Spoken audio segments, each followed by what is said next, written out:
This video is sponsored by Skillshare. Get 2 months of free access to over 25,000 courses by visiting the link in the description. In 1966, Walt Disney introduced the world to Walt Disney World, 25,000 acres in Central Florida, near Orlando. Today we consider the Magic Kingdom to be the centerpiece of Walt Disney World.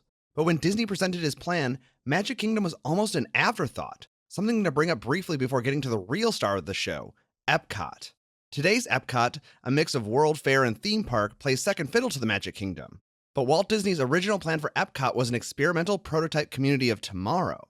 The entire Florida project was designed around Epcot. Visitors would land at a new futuristic airport on Disney property and take the monorail to the Magic Kingdom. But he placed the Magic Kingdom in the far corner of the property, so visitors would first have to travel through an entrance complex, an industrial park filled with research and development on the latest technologies, and then the futuristic city of Epcot. Walt Disney died in 1966, and his dream of a true Epcot city died with him. Why couldn't the company led by his brother Roy build the city? Well, there were certain elements of the plan that were impractical, like the idea that every house would always be state-of-the-art, getting new appliances and systems at any time there was an innovation. But it also died because Walt was obsessed with the details of the plan. He studied countless planning and urban design precedents, looking for what worked and what didn't. He was so obsessed with planning Epcot that he was planning the city on the ceiling tiles of his hospital room before he died. In this video, I want to explore Disney's plan for the city of Epcot and try to figure out where he got his inspiration. So let's dive into the futuristic world of the 1960s. Disney's plan for Epcot was very detailed, but before we get into the weeds, let's look at the overall structure and form of the city. Epcot was designed with a radial plan, with high-density housing, shopping, offices, and a massive hotel at the center of the plan, surrounded by a greenbelt. The greenbelt would contain both passive and active recreation uses, as well as schools. Beyond the greenbelt would be the single-family homes, themselves nestled in swaths of open space with recreational opportunities for kids and adults. Already, at this macro scale, some precedents Disney used are obvious here. Radial cities are not a new idea, even in 1966. One of the most famous precedents for such a city is Ebenezer Howard's diagram for a garden city. The plan called for concentric rings of land uses, with a park, retail, and cultural uses in the center. People would live in the middle rings around a grand avenue. At the edge, he placed the industrial uses, followed by the farms. Howard's plan was incredibly influential, and urban designers built garden cities in England and in the United States. Their plans didn't include the radial format, but they did incorporate greenbelts.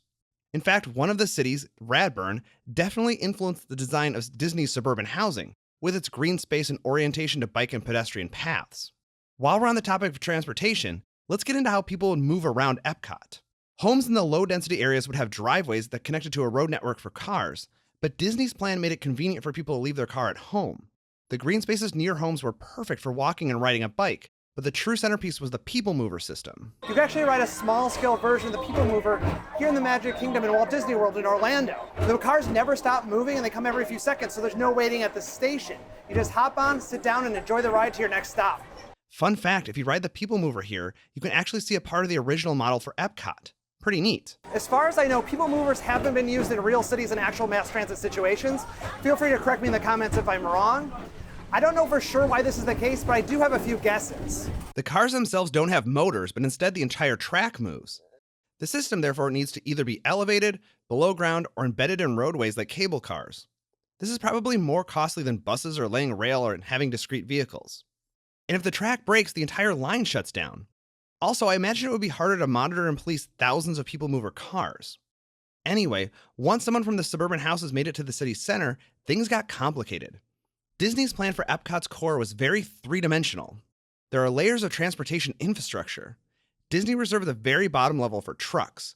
They would enter from one of two tunnels and circulate to their loading docks under the central city. The middle level is for private cars, complete with massive parking lots, primarily for guests at the Central Hotel. Remember, those living in the suburbs would use the People Mover, not their cars. The third level is reserved for mass transit. This is where your People Mover from the suburbs will arrive in the central city. At this level, you can connect to all of the other People Movers radiating out from the center. You can also catch a monorail, the other major transit system in Epcot. As I mentioned in the beginning, the monorail connected to all parts of the Walt Disney World complex. There would be tourists taking the monorail between the airport and the theme park, and Epcot citizens taking the monorail to the central city or the industrial hub, one stop away. Here at the industrial hub, workers would deboard the monorail and hop on another People Mover to their industrial campus. You could see this as a form of transit-oriented development, where all land uses are near a monorail stop. Similar to Epcot itself, the company did build the monorail system, though not really as Disney envisioned it. In Florida, there are two lines, one that circles around Bay Lake and connects some of the resort hotels to the Magic Kingdom. And there's a second monorail that connects Epcot to the Transportation and Ticket Center, where parkgoers can connect to the resort monorail.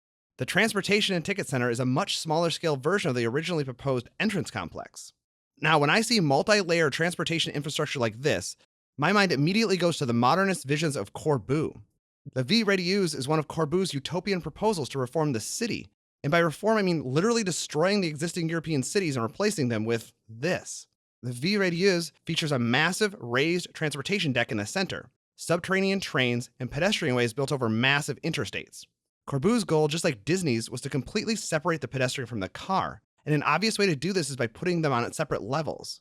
Now, if I may offer a critique here, I think that if Disney did live and build the city, this multi-story design may have been left on the drafting board and never built.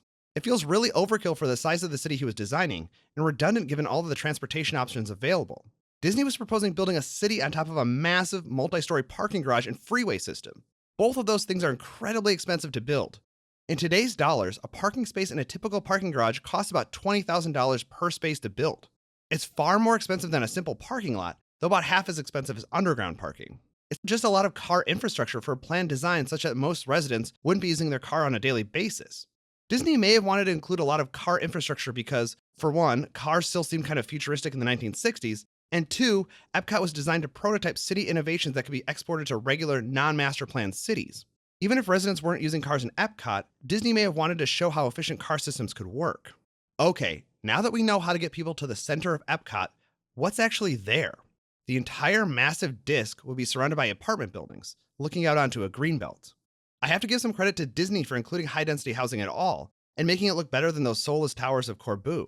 Architect Frank Lloyd Wright's vision for the future of cities was an acre of land for every family, almost no apartment buildings at all, and everything connected by car. And these strange flying car things. So kudos to Disney for planning some density. The main streets of the city would be found on the transportation level. The entire transportation level and all of its buildings would be completely covered. Streets would be lit by skylights. Covered shopping streets lit by skylights. Where have we seen this before? Ah, yes, the enclosed shopping mall. Again, shopping malls don't sound radical to us at all, but back in the 1960s, they did feel like the future. The first enclosed shopping mall, Southdale Mall in Edina, Minnesota, was built only 10 years before the announcement of Epcot. The easy parking, climate-controlled setting, and curated collection of stores was an entirely new shopping experience, and people loved it. Disney wasn't just inspired by the shopping mall, but by the person who designed it. That person was Victor Gruen, a Swiss-born architect that was also known for kickstarting the pedestrian mall movement in the United States by designing one in Kalamazoo, Michigan, and Fresno, California. But he may be considered the most influential architect in the United States for his work on malls. Gruen's vision for malls actually extended well beyond the climate-controlled corridors of stores, and his own futuristic utopian plans never really got built. Gruen's plan for Southdale Mall also included housing and offices. He was re-envisioning cities just like Disney. Gruen even proposed a radical redesign of downtown Fort Worth, Texas, that called for the pedestrianization of an entire downtown area, new parking garages and freeways to bring people into the city, and have them leave their cars at the edge. This plan, as well as Gruen's book, The Heart of Our Cities, left an incredibly strong impression on Disney. We know for sure that Disney owned a copy of Gruen's book. Let's leave the transportation, Main Street, and mall level and go one floor up. The entire thing is capped by a massive green roof, complete with office buildings, recreational amenities, and a massive hotel. When I see a city centered on a massive hotel, I can't help but think about Pyongyang, though Disney's hotel looks somewhat less autocratic and evil. I suppose it makes sense for someone in the hospitality industry like Disney to cap off his city with a hotel for out-of-towners. I can't really speak to the sustainability of this entire project without more details, but the green roof is certainly a nice environmental touch. So let's consider the legacy of Epcot. It's clear that Disney looked at futuristic utopian city ideas and then combined them in unique and interesting ways. He definitely did his homework and it shows. But with all the challenges of designing and building a city from scratch, it's probably better that Roy turned it into a theme park. So I just had a new arrival last week. This is my third kid, and with this YouTube channel and my work as a full-time PhD student, I'm rather busy these days. I've been searching for some solid tips to keep on task and organized, and this Skillshare course by fellow YouTuber Thomas Frank has some excellent tips. He gets into task management, calendars, note-taking, and more. With his help, I'm keeping myself organized and producing videos. This is one of many high-quality courses available at Skillshare. The great thing about Skillshare is they have 25,000 classes in everything from business, design, technology, and more. The really great thing about Skillshare is that it's super affordable. An annual subscription is less than $10 per month. Join the more than 7 million learners on Skillshare with a 2-month free trial by visiting the link in the description.